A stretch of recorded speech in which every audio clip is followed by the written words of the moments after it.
আসসালামু আলাইকুম রহমতুল্লাহি ওবরকাতুহু। সম্মানিত দর্শক, ইন্টারনেটে একটি সতর্কবার্তা ঘুরে বেড়াচ্ছে ফেসবুক এবং অন্যান্য সামাজিক মাধ্যমে। সেটি হলো আগামী ৪৮ ঘন্টার মধ্যে ভয়ঙ্কর কিছু একটা ঘটতে যাচ্ছে। এখন সেই যে ভয়ঙ্কর কি ঘটতে যাচ্ছে, এটা ত্রিমাত্রিক। তিনটি আশঙ্কাকে কেন্দ্র করে এক ধরনের ভীতিকর পরিবেশ এবং পরিস্থিতি তৈরি করা হচ্ছে। প্রথম ভীতিকর যে পরিবেশ পরিস্থিতি যারা বলছে,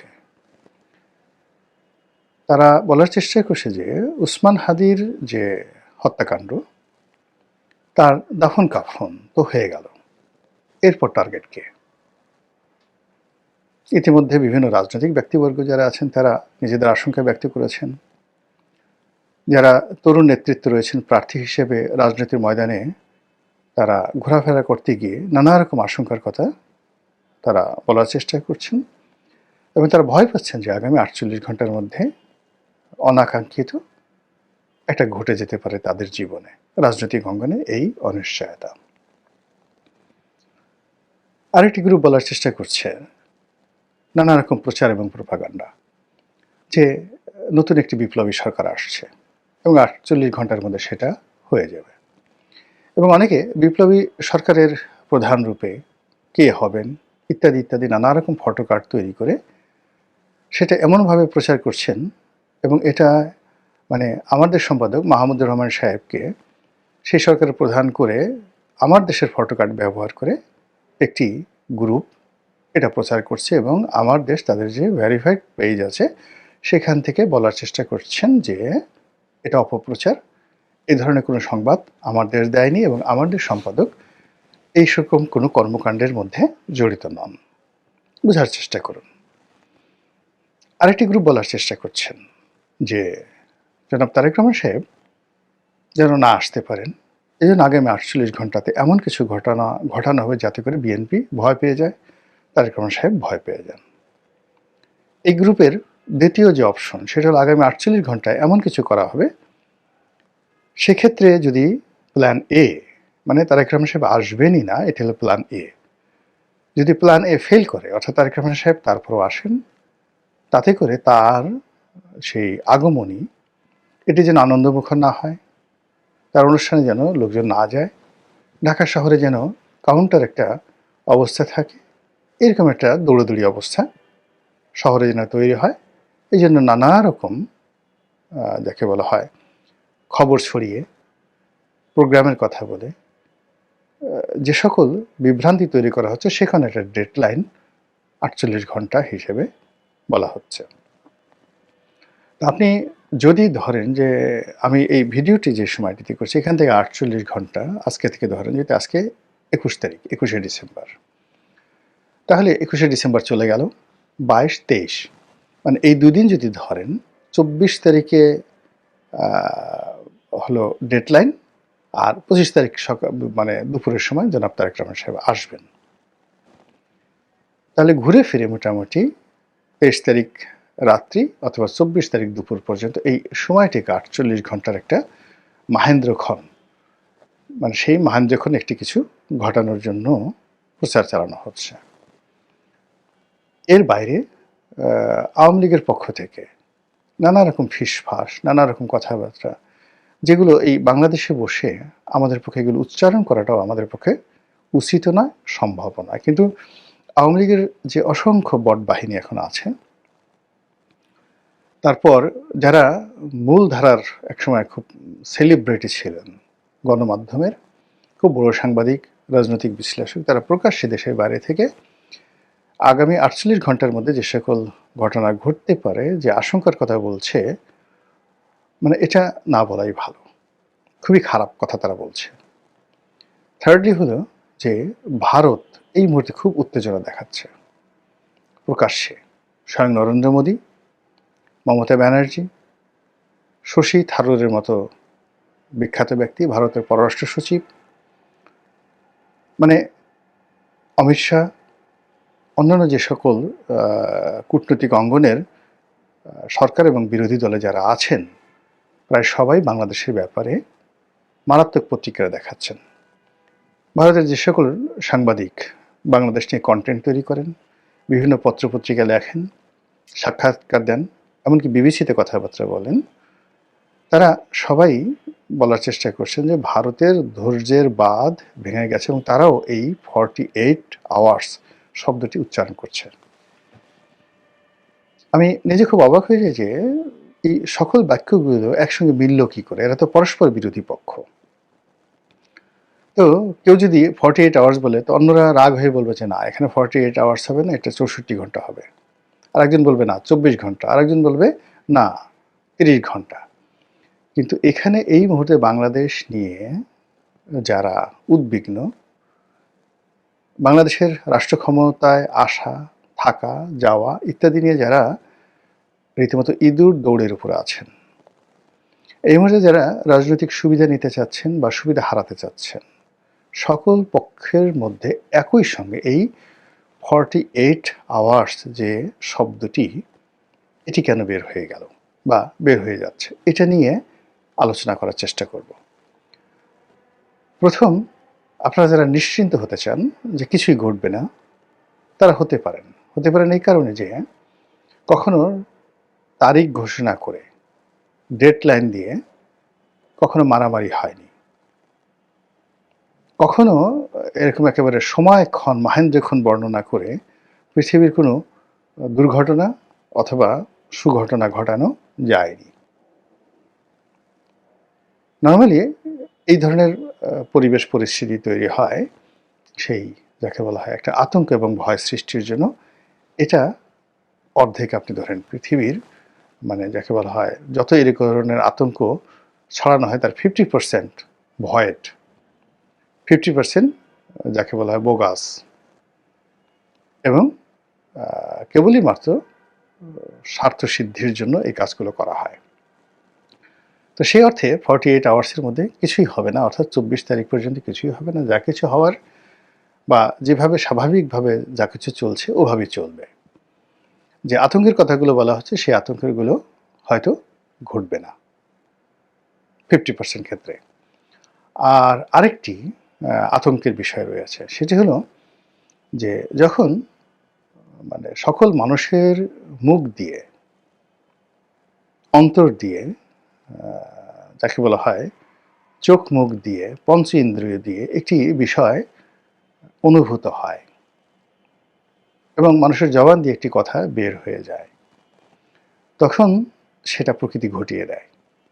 উদাহরণ হিসেবে বলি, যেমন শেখ হাসিনা পালায় না, শেখ হাসিনা পালিয়ে যাবেন, বাংলাদেশে টিকতে পারবেন, এই কথাগুলো কিন্তু আগস্ট মাসের 5 তারিখের আগে, মানে যখন মেট্রো রেল পুরলো এবং শেখ হাসিনা যখন ওটা দেখতে গেলেন, ঠিক তার আগে তিনি খুব বড়াই করে বলেছিলেন যে শেখ হাসিনা পালায় না, সংবাদ সম্মেলনে পালাবে না। ওবায়দুল কাদের বলেছিলেন যে মরে গেলেও পালাবো না, মির্জা ফখরুলের বাড়িতে গিয়ে উঠবো, থাকতে দেবেন তো। মানে এই যে তার যে কথা, এগুলো কান্নার মতো ছিল এই কথাগুলো। এখন এই কথাগুলো তিনি বলতে চাননি, কিন্তু তার মুখ দিয়ে কিন্তু বের হয়ে গেছে। শেখ হাসিনা কোনোদিন পালাবেন না, পালায় না, এই কথাগুলো তিনি বলতে চাননি বা অতীতে কখনো বলেনি, কিন্তু ওই সময় তার মুখ দিয়ে এই কথাগুলো কিন্তু বের হয়ে গেছে। টেকনাফ থেকে তেঁতুলিয়া পর্যন্ত সমস্ত মানুষ গত কয়েক বছর যাবৎ শুধু বলছিল যে আওয়ামী লীগের জন্য এমন একটা পরিণতি আসবে যে তাকে পালাতে হবে। একই অবস্থা বঙ্গবন্ধুর ক্ষেত্রে। বঙ্গবন্ধুর 15ই আগস্টে যে নির্মম পরিণতি এলো, সেটা কিন্তু বঙ্গবন্ধুর যারা ঘনিষ্ঠজন তারা 1974 সনে টের পেয়েছিলেন। আমাকে একজন লোক বলছিলেন জনাব তাজউদ্দিন আহমেদ সম্পর্কে, ভদ্রলোকের নাম আমার মনে নাই, খুব সিনিয়র একজন পলিটিশিয়ান। তো তিনি সেই 1974 সনে দিল্লিতে যাচ্ছেন, তাজউদ্দিন সাহেব, এবং দিল্লি এয়ারপোর্টের তার সঙ্গে তার দেখা হলো। এবং তখন যে ভদ্রলোক আমাকে বলেছেন তিনি বঙ্গবন্ধুর খুব ঘনিষ্ঠজন ছিলেন, আর তাজউদ্দিন সাহেব তখন বঙ্গবন্ধুর বিষ মানে বৃক্ষে পরিণত হয়েছিলেন, তাকে দেখতে পারতেন না। তো তখন তাজউদ্দিন সাহেব ওই ভদ্রলোকের হাত ধরে বললেন যে দেখো, তোমার নেতা নিজেও মরবেন, আমাদেরকেও বাঁচতে দেবেন না। দেখুন, তাজউদ্দিন সাহেব মরেছেন, বঙ্গবন্ধু মরেছেন এবং এই কথা ১ বছর আগে দিল্লি এয়ারপোর্টে তারা কিন্তু পরস্পর আলোচনা করেছে। এবার আমি আমার নিজের একটা অভিজ্ঞতার কথা বলি। ২০১২ সনে পার্লামেন্টারি কমিটির বৈঠক হচ্ছে। শেখ হাসিনা খুব ঘনিষ্ঠ একজন মানুষ, যিনি এমপি ছিলেন, মন্ত্রী ছিলেন, খুব বড় মন্ত্রী ছিলেন এবং খুবই জ্ঞানী, গুণী, জাননেওয়ালা একজন লোক। এক নামে বলবেন, যেহেতু এখন তিনি জেলে আছেন, আমি এই কথাটা বলতে চাচ্ছি না, তার নামটা বলতে চাচ্ছি না, কিন্তু ঘটনা বলতে চাচ্ছি। তো ২০১২ সনে শেখ হাসিনা বক্তব্য দিচ্ছেন, কথাবার্তা বলছেন এবং তার কথাবার্তার মধ্যে স্পষ্টতই ওই সময়টিতে জিদ প্রকাশ পাচ্ছিল, অহংবোধ প্রকাশ পাচ্ছিল এবং তিনি কাউকে পাত্তা দিচ্ছিলেন না। যেমন তিনি বলছিলেন যে, দেখো, আল্লাহ আমাকে ক্ষমতা এনেছে, তোমরা কেউ আমাকে ক্ষমতা আনোনি। এমপিদের বলছিলেন, তোমাদের কোনো ক্ষমতা নেই, তোমরা সবাই কাটা খাওয়া বিলাই। জাস্ট এই কথাগুলো তিনি বলছিলেন। তারপর তোমাদের লজ্জা নাই, শরম নাই এবং তোমাদেরকে যদি মানে ওই কাটা খাওয়া বিলাইয়ের মতো কাটা দেওয়া হয়, সবাই গর্ত থেকে বের হয়ে আসে, আবার মানে বিলাইকে যেভাবে পাছার উপর বাড়ি দেওয়া হয় ওই গোপালগঞ্জের আঞ্চলিক ভাষায়, বিলাই আবার চোখের তলে পলায়, আবার সেই কাটা দিলে মিউ মিউ করে সামনে চলে আসে, তোমরা হলো সেই রকম। তো সকল মানুষ মাথা নিচু করে তার বক্তব্য শুনছিলেন। আব্দুল জলিল সাহেব তখন জীবিত, তোফায়েল সাহেব, রাজ্জাক সাহেব, মানে সকলে মিলে তার সেই অপমান কিন্তু সবাই হজম করছিলেন। রাজ্জাক সাহেব তখন জীবিত ছিলেন কিনা আমি বলতে পারবো না, যা হোক। তো সবাই, মানে ইনক্লুডিং সাবির হোসেন চৌধুরী সহ সবাই, মানে 111-এ যারা যাকে বলা হয় কুশীলব ছিলেন, তাদেরকে ইন্ডিকেট করে, প্লাস দলের যারা একেবারে নতুন আসছে, শুধু দলীয় মনোনয়ন নিয়ে জোয়ারে যারা পাশ করে আসেন, সবাইকে উদ্দেশ্য করে তিনি এই কথাগুলো বলছিলেন। তা তখন আমার পাশে যে ভদ্রলোক বসেছিলেন তিনি বললেন যে, দেখো, তোমার নেত্রীর, আমি তখন শেখ হাসিনার খুব ঘনিষ্ঠজন ছিলাম, তো বলে, দেখো, তোমার নেত্রীর কথা শোনো। ওনার মধ্যে একটা অহমিকা বোধ জন্ম নিয়েছে যে আওয়ামী লীগকে বাংলাদেশে তিনি পুনর্জন্ম দিয়েছেন, আর উনি এখন যে কর্মগুলো করছেন সেই কর্মের মাধ্যমে তার হাত দিয়ে আওয়ামী লীগের কবর রচিত হবে এবং তার অবর্তমানে আওয়ামী লীগের হাল ধরার মতো আর শেখ পরিবারে এই দলের মধ্যে কেউ থাকবে না। সেই কাজ তিনি, দেখো, আজকে এই অনুষ্ঠানে করে যাচ্ছেন। দলীয় নেতা যদি তার নেতাকর্মীদেরকে সম্মান না করে, দলীয় নেতা যদি তার নেতাকর্মীদেরকে অপমান করে, তাদেরকে তাদের মেরুদণ্ড ভেঙে দেয়, তাহলে আর যা হোক, দালাল হবে, তাবেদার হবে, টাউট হবে, বাটপার হবে, সব কিছু হবে, কিন্তু দল পরিচালনা করার মতো নেতা থাকবে না এই দলে। ২০১২ সনে সেই ভদ্রলোকের বক্তব্য। তারপরে তিনি দলের সঙ্গে ছিলেন, মন্ত্রী হয়েছেন, সব কিছু হয়েছেন, এখন আবার জেলে আছেন। এই হলো মানুষের মুখে দিয়ে যে কথাগুলো বের হয় সেই কথার বাস্তব রূপ, আড়ালে আবডালে যে কথা হয় সেই কথার বাস্তব রূপ। তো এভাবে আপনি বেগম জিয়ার কথা চিন্তা করেন, তারেক রহমান সাহেবের কথা চিন্তা করেন, তাদের জীবনের যে খারাপ পরিণতিগুলো এসেছিল সেই খারাপ পরিণতিগুলো কিন্তু মানুষের মুখে মুখে ঘুরে ফিরে বেড়াত এবং তাদের এখন যে সকল দুর্নাম বদনাম আছে রাজনৈতিক অঙ্গনে যাদেরই আছে, এই কথাগুলো কিন্তু সেই আগেই তাদের মুখ দিয়ে বের হয়ে গিয়েছিল। আপনি দেখুন, এই সময়টিতে ডক্টর মোহাম্মদ ইউনূস যা করছেন, জামাত যা করছেন, অন্যান্য মানে যে সমস্ত লোকজন করছেন, তা কিন্তু আমাদের দেশের আমজনতা অনেক আগেই সেই বলে দিয়েছে যে এটা হতে পারে। জামাত ক্ষমতা আসলে এই কাজ করবে, ক্ষমতা পেলে এই কাজ করবে, বিএনপি যদি আগামীতে দেশ পরিচালনার দায়িত্ব পায় তারা এই ভুল করবে, ইত্যাদি ইত্যাদি ইত্যাদি সব কিছু। এবং দেখেন সেই ঘটনাগুলি কিন্তু ঘটে যাচ্ছে। সেক্ষেত্রে ৪৮ ঘন্টার যে টাইম ফ্রেম, এই টাইম ফ্রেম নিয়ে যখন ১৮ কোটি মানুষের যে বিরাট অংশ, সচেতন অংশ, তারা একই চিন্তা করবে, একই আতঙ্ক অনুভব করবে এবং একই বিশ্বাস দ্বারা লালিত হবে এবং তারা মনে করবে এরকম একটা কিছু ঘটা আসলে উচিত, মানে ঘটতে পারে, কিন্তু সেটা যে উচিত, ইট শুড বি, এটা দরকার, এটা প্রয়োজন, ৪৮ ঘন্টা কিছু একটা ঘটার দরকার, এই জিনিসগুলো যখন মানুষের মধ্যে আসবে, অর্থাৎ তারা বর্তমান অবস্থা নিয়ে সন্তুষ্ট নয়, দুর্বিষহ সময় পার করছে। তাদের চোখের সামনে যা কিছু দেখছে, অল্টারনেটিভ যা কিছু দেখছে, সেই অল্টারনেটিভ বিষয়গুলো তাদের ভালো লাগছে না।